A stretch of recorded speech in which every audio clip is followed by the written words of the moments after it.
기자수첩은 뭐 가지고 오셨습니까?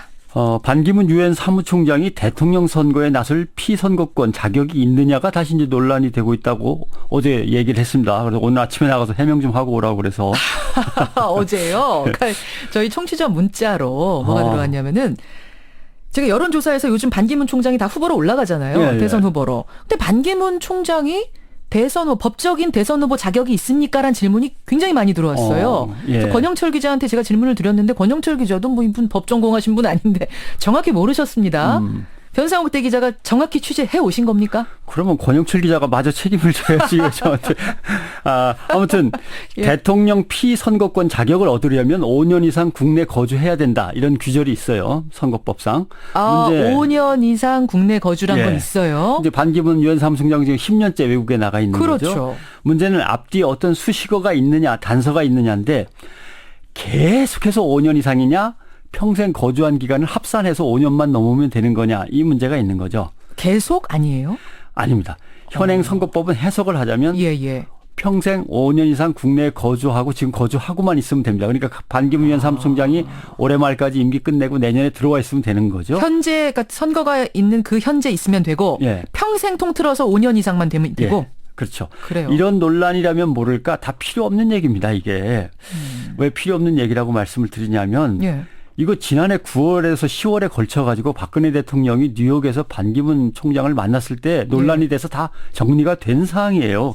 갑자기 이걸 전원책 변호사가 썰전에서 꺼냈다고 얘기를 들었습니다만 그거 왜 꺼냈는지 잘 모르겠어요. 단 이유가 있어요. 반기문 총장이 제발 좀 안 나왔으면 좋겠다고 선거법을 좀 바꿨으면 좋겠다고 생각하시는 분들은 그 얘기를 꺼낼 수가 있는 거죠. 왜 9달이나 지난 뒤에 똑같은 얘기 다 정리가 끝났는데 언론에서조차도. 그러니까 이게 왜 그러냐면 여소야대 지형으로 바뀌었잖아요. 예. 그전에 새정년이 이거 바꾸려고 했었거든요. 계속해서로 반기문 유엔 사무총장을 못 나오게 하려고. 근데 그러다가 말았죠. 근데 지금 다시 여소야대가 됐으니까 요거 한번 다시 바꿀 수 있지 않을까 이렇게 생각한다면 모를까. 굳이 나올 얘기가 아닙니다. 그러니까 이게 선거법 대선에 관한 선거법을 바꿔야 된다 말아야 된다 이런 논란들도 있었던 거군요. 그렇죠. 예, 지난해 9월 말에 있었던 거죠. 그래요. 왜냐하면 왜 혼선이 빚어지냐면 전두환 50 정권 때는 헌법 42조에 계속하여 5년 이상 국내에 거주 있었어요. 그때는. 그래서 지금 우리가 헷갈리는 겁니다. 근데 현행 헌법 67조로 가면은 그게 싹 빠지고 없어요. 거주 조건이 다 없어졌어요. 계속해서라는 게 없어진 거예요? 아예 거주 조건 자체가 헌법에 다 없어졌어요. 아예요? 그 대신 공직선거법으로 내려가서 16조에 5년 이상 국내에 거주하고 있는 이렇게 들어갔거든요.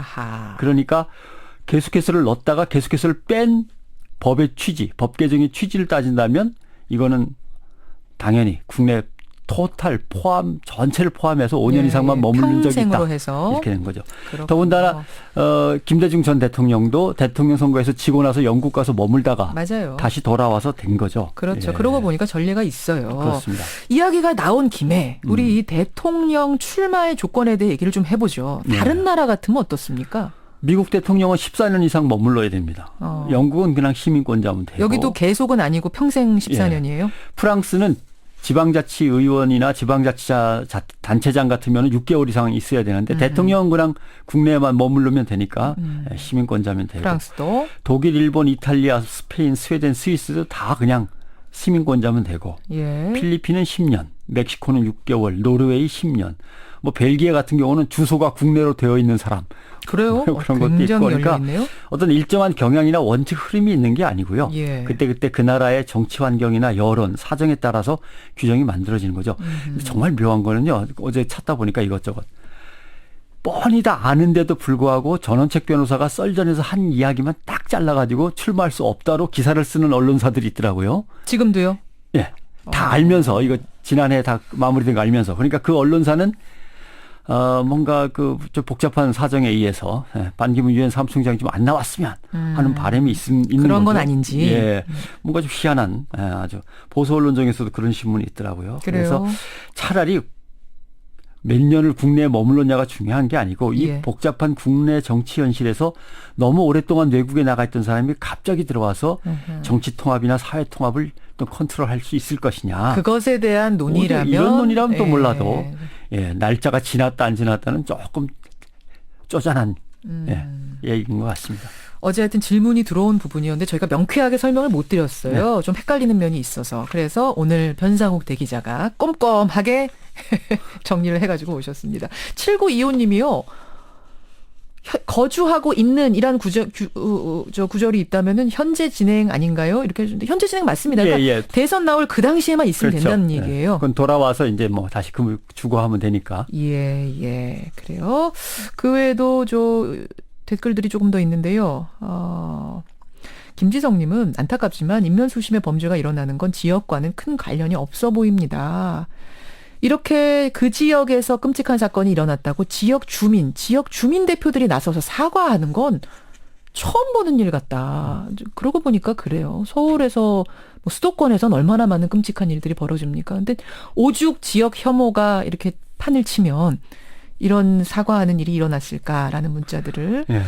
치안 책임자나 행정 책임자나 아직 아무 말도 안 했는데 주민이 나서는 건 좀 그러네요. 그러니까 얼마나 오죽했으면 그러셨겠어요. 우종태 님도 유독 특정 지역에서 사고가 나면 지역이 좀 도드라지게 언론에 나오고 또 그게 인터넷상에서 그 지역 비하로 이어지는 경우가 왕왕 있다 하시면서 이렇게 지역 혐오, 우리 사회의 지역주의가 판치고 있는 모습을 이번 사건을 통해서도 느낄 수 있다. 이런 문자도 주셨네요. 따지고 보면 남자들이 문제가 큰 것 같은데 지역으로 넘어갔네요. 또 거기서 남녀 이렇게 가시면 안 됩니다. 남혐, 여혐 이렇게 가시면 그것도 위험한 거예요. 우리 사회에 존재하는 모든 편견으로부터 우리 자유로워집시다. 변상욱 대기자 수고하셨습니다. 고맙습니다. 기자수첩이었습니다.